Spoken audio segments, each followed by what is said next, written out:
Fashionistas, fashion lovers, we are back again with another interview.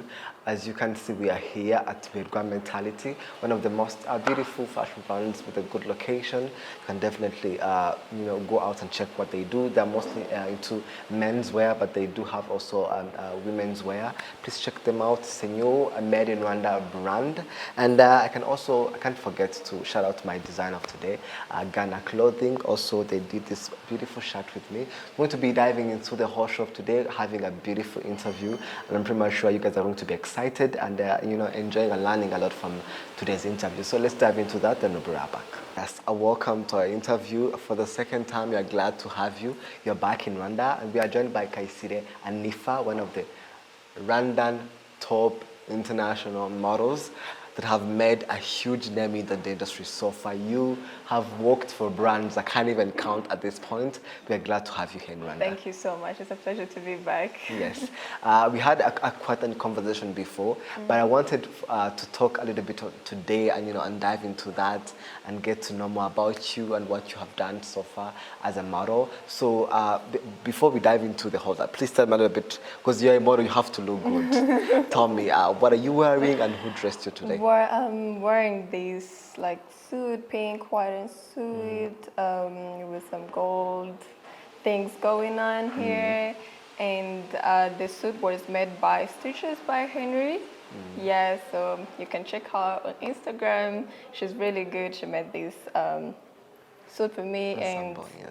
Starting off with our interview, we would love to dive into your career. As I said earlier in an introduction, you're an international model. From Rwanda, you have had a huge success, and then I can talk about this last season only. It's so huge. You were one of the most people that started as I don't know how they call them, but with Prada, exclusive for Prada, yeah. and then you later on worked for shows like Dolce Gabana and Maze and so many brands that we're going to be diving into that. So tell me, Anipha, before the whole fam, before fashion industry, tell me a little bit about who is Anipha. Anipha is a young Rwandan international model who's trying to find her part on the top models list, stuff like that. And I can only see myself getting there. I'm grateful for where I am. And before starting modeling, I was a radio and TV host here in Rwanda. And so I had to stop that to pursue my dream job, which is what I'm doing today. I know we talked a little bit before, and I would love to take you back. Fashion, was it something you loved? Was it because you said, I imagine for me, I'm also a TV presenter and a producer. I don't have any dreams for being like a fashion model. Right now, was it something that you loved? Was it a path that you saw yourself walking? Yeah, I would say yes, 100%. But the thing is, I didn't have like so many opportunities. Like I didn't see many open doors for me to go through, like to the international stages. But I loved it even before I started like with the radio and TV things. I loved modeling. I loved fashion. But like as we know, back in the days, not today, but like back in the days in Rwanda, we didn't have like so many things going on in fashion. So I was doing it in high school. I had like an agency. I had my own agency. Yeah, I had an agency in high school. We would always go to do some practice, like working practices and stuff. So I loved it. But I chose to stop at some point because like it wasn't getting me anywhere. It was just me giving my energy and not seeing anything back. That at school, so now working for shows, I want to name them right. Hermes, Dior, Alexander McQueen, Victoria Beckham, and more. Those are the ones that I can remember. So from that childhood, being in Rwanda, and now being able to work shows like the one I said, to be able to be on the same stages with huge names, Kendall Jenner, Gigi, and so many names that we have in the modeling industry, and working especially with Victoria Beckham. You just worked for her last season. I want to take you back maybe last season that is more near. Tell me, when you take a look at your journey in the fashion industry, how do you feel? The excitement, going back and forth to shows, how do you feel about the whole experience? How do we call this feeling that you can't explain? Because literally that's the thing. It's always, I'm always amazed. I'm always surprised. I always want to pinch myself to make sure I am there. Like it's always exciting. It's always very big. It's always like a huge thing that I never get over. Like a show is never like another one. You know, like this show, like Victoria Beckham was never like Dior. Like every show has its own story, and like me working all those shows, I'm always amazed. I'm grateful. Like looking back in high school, doing all those practices, there is this show that I did. Like I did one show in Rwanda. It was in 2017, I guess, on the Valentine's Day, and a funny thing, it was organized by Sango Style, which I ended up working for as the radio and TV host. So looking back from that show, that I do not even remember how much they paid me, and even the visibility, and seeing like all these big brands like wanting to work with me today, I'm always amazed and grateful. Yes, maybe from your parents' point of view, when they see the journey, like the success, because I'm pretty much sure we have had so many stories about, I think we talked about it before, when, it's so hard for you to convince the parents, for them to be able to know, okay, my child is now a model, working for all those big shows. How do they feel seeing you with such an amazing success story? When I stopped modeling, which is when I told you like 2017, the last show I did was that one that I told you, and they didn't like it.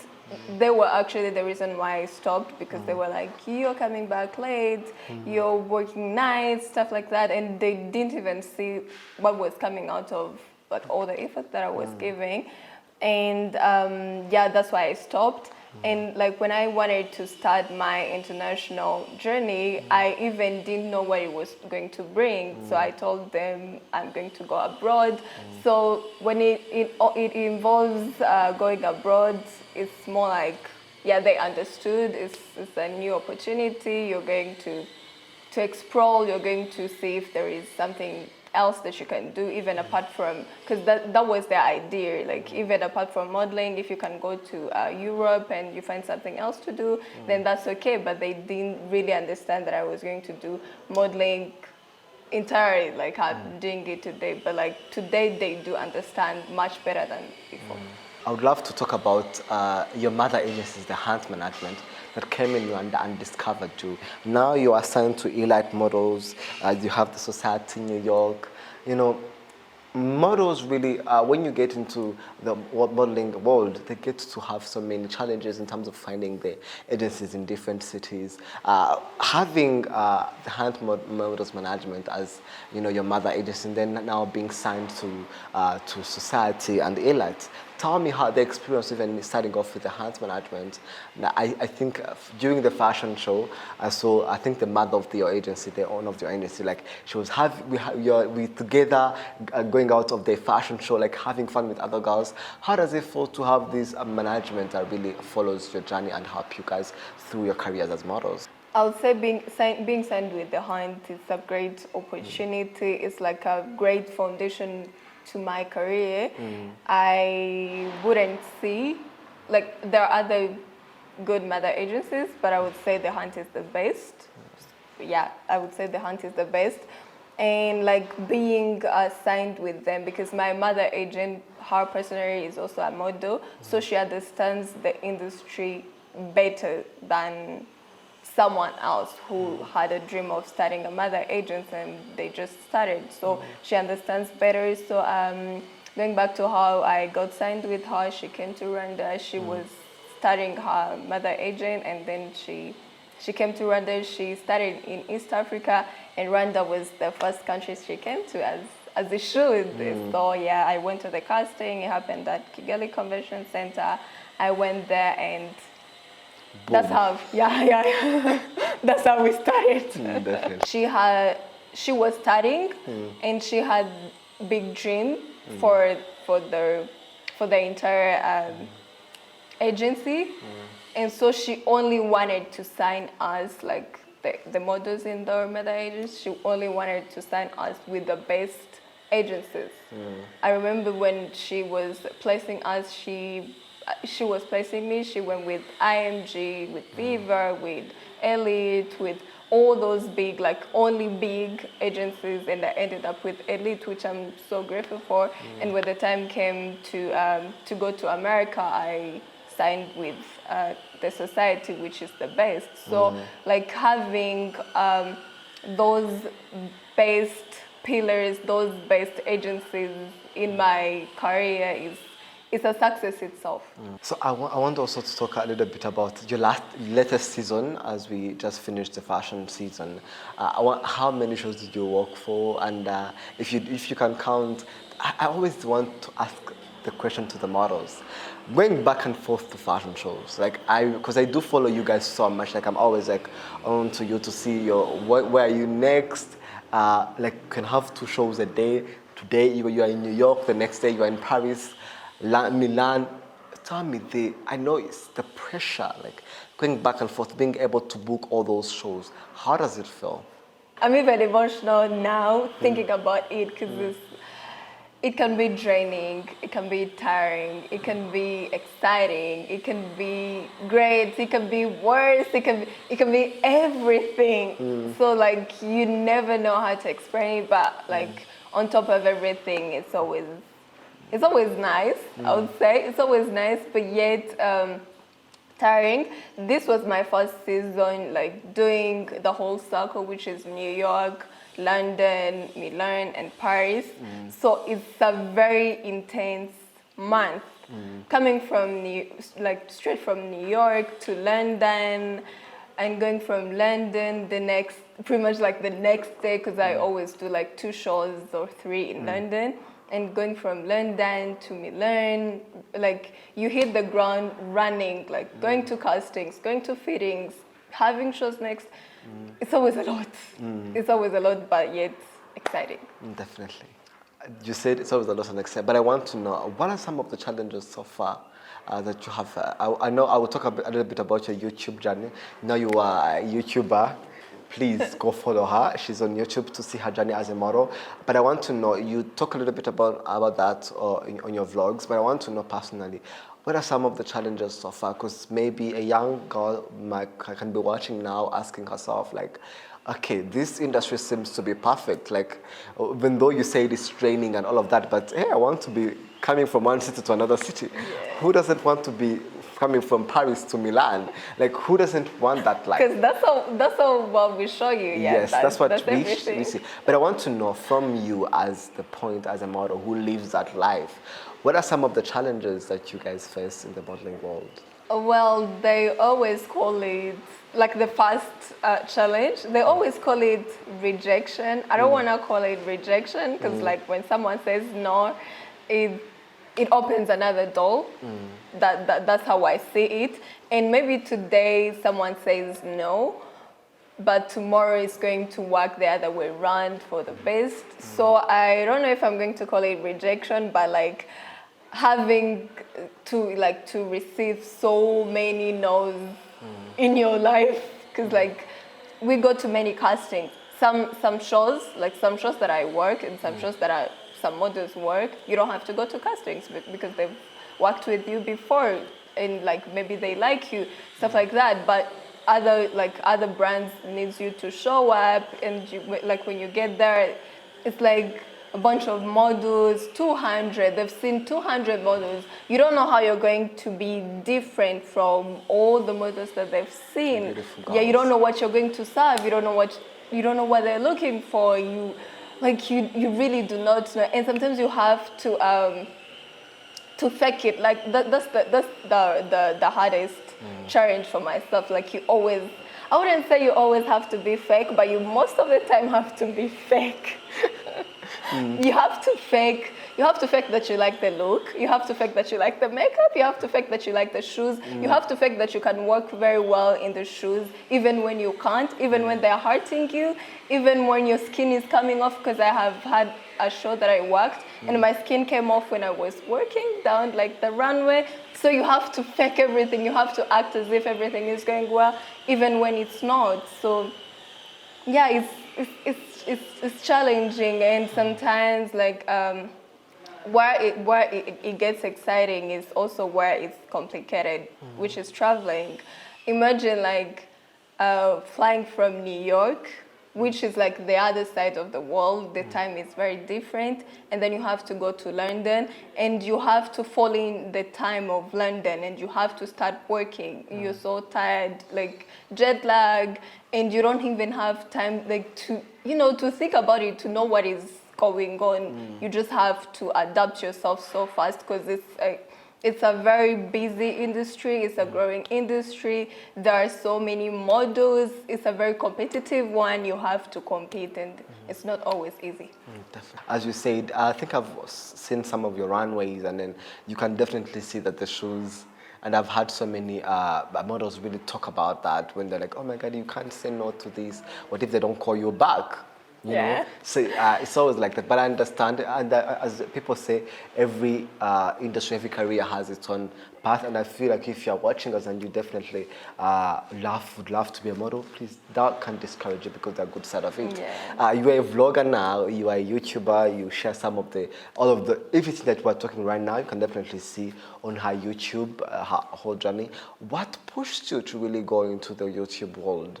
Because we don't have people who do that mostly, who portrays the good side of the fashion industry, the bad side of the fashion industry, like who portrays all the casting, the craziness that happens before the shows. What pushed you to choose that road?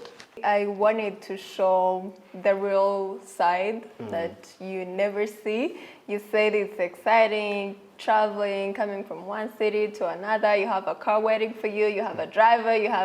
You're staying in the 5-star hotel. Like, you have all those luxurious things, but there is also this side that you never get to see. So I would say that's why I started a YouTube channel.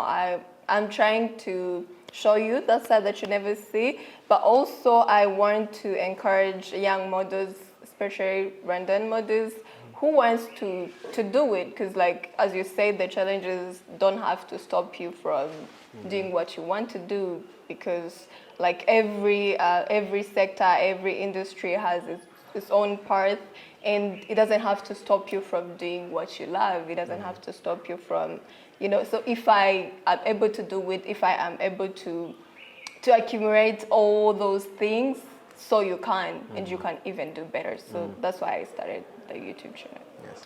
As a Rwandan model, I would love to hear from you. What does representation mean to you? Like, you being on the international stage, because you're not the only one. You can name some other models that are really doing amazing, the Morella and the Anipha, and so many other models that are really, I wouldn't say so many, few of you guys, I wouldn't count to 10 that are representing us on the international scene. What does a representation mean to you? Are you... especially, you're raising our flags. You have worked with so many huge names. You have campaigns with Fendi. You have had different campaigns here and there.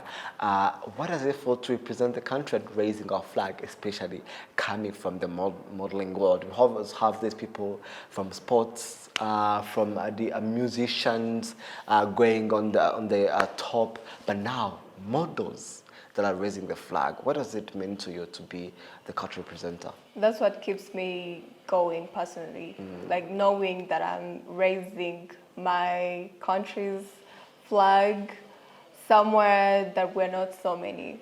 Yeah, because with all those challenges that I mentioned and those that I can't list, I would have maybe given up, I would have stopped, but I had to. I'm like, if I don't do it, then who else is going to do it? If I go there and give up, if I go there and stop, maybe someone else is going to stop as well. So we need to see our country on the map. Like in the fashion industry, we need to have top models from Rwanda. Why not? Like we can see it happening slowly. So I would say it's a great pressure because I always like when I was doing modeling in high school, when they ask you what do you want to what do you want to be, where do you want to see yourself, you would always mention on an international stage. It's only it was the only thing that you wanted to do. So now today that I can see a way through, I would say it's an amazing opportunity, to be honest, to be one of the first models that are on the international stages. The demand of black models has increased in the fashion industry so much. Like we have supermodels that are black, and not only Naomi, we can have in this generation of ours, the demand of black models have really increased, and then the diversity, not only black models, but we have plus size models that are having cover magazines. And I think last year when Paloma won the Model of the Year, what that diversity and representation in terms of like color and then body size, all of that meant to you as a model that is working in this industry? It opens up the market because if there are, let's say if we are working on set and we are only three, if it's a campaign and we are only supposed to be three, it's going to be a black model, a blonde one, or maybe a plus size, which is nice for us, which shows that the industry is inclusive. Like we get the opportunities. It's a great thing, which is different from when back in days when the only model had to be like maybe South Sudanese, which is also black but like very dark skinned. Now they want to have that different color complexions. Things on set, which is always amazing. I'm so proud of how the modeling industry is growing, with it being like the plus size, the dark skin, the blonde, those who have vitiligo. Vitiligo. That's really nice because like the clothes that they're making are going to be worn by everyone, not about the size, not about the color, not about anything, but it's for a person, so they have to include everyone to, That is so amazing. But I want to know your personal style. Let's go back, finishing the interview, getting to know your personal. Show me who you dressed up, who dressed you today. Tell me, as a fashion model, do you get time of like choosing your style and be able to play, go to the shop, because you're always in these fancy clothes that you see on the runway. There's this show of yours that I'm obsessed with. It was like all white. I think it was like Pulse or something. I don't know. And then you are walking so slowly. The show is so beautiful. I feel like we always see you like in these amazing and gorgeous outfits. Do you have a personal style? And if so, what is that style? What's preference? What are you interested in terms of like what works for you that people are not choosing for you to wear? Well, I would say my personal style always falls in elegant and classy in a way, which is different from what I always wear when I'm working, or like even my daily style when I'm working is always different from when I'm here in Rwanda. I want to bring that feminine thing out of me. I want that, so if I would say my favorite designer would be maybe Fendi or Hermes. You see how feminine their clothes are, which is different from Acne maybe, which is different from, some other brands. So I would say my personal style always falls in being more feminine.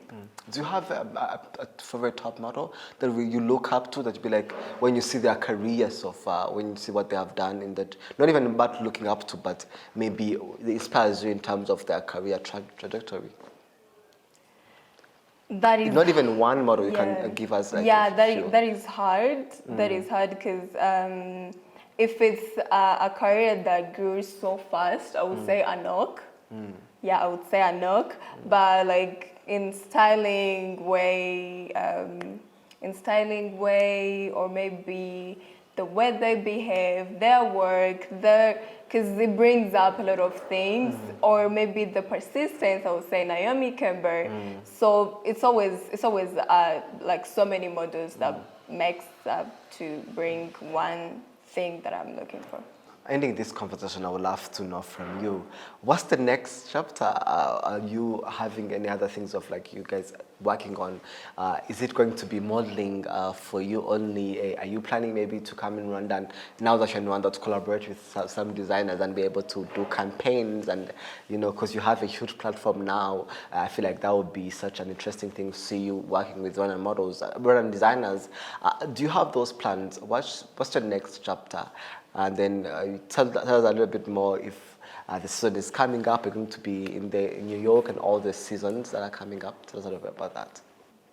I wish, but I think it's yet to happen. I still want to establish my career. I still want to establish my name, to like, yeah, to have that name that is kind of unshakable in the international on the international platform, so that I will have something amazing to contribute. Because we have amazing designers here in Rwanda, so we have amazing like creative directors. So if I'm to come back and add something in the fashion industry, be it in modeling, designing, styling, anything, I really want it to be amazing. I really want it to be on another level. So this time around, I think I need to focus more on my career, to have my face as everywhere as I can.